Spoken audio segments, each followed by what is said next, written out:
Phone tapping కేసులో SIT నివేదికను నేడు సుప్రీంకోర్టుకు సమర్పించనుంది.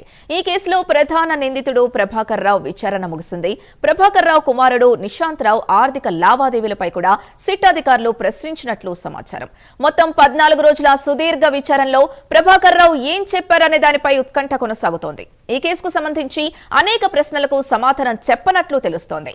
అంతేకాకుండా ఈ కేసుకు సంబంధించి పెన్ డ్రైవ్ ని సిట్ అధికారులు కీలక ఆధారంగా భావించారు. ప్రభాకర్ రావు ఎస్ఐబి చీఫ్ గా పనిచేసిన కాలంలో పెన్ డ్రైవ్ లో ట్యాపింగ్ వివరాలు స్టోర్ చేసినట్లు సిట్ గుర్తించింది. ఈ పెన్ డ్రైవ్ డేటాని ప్రభాకర్ రావు ముందు పెట్టి మరీ సిట్ విచారించింది. ఈ కేసులో పూర్తి నివేదికను నేడు సుప్రీంకోర్టులో సిట్ సమర్పించనుంది.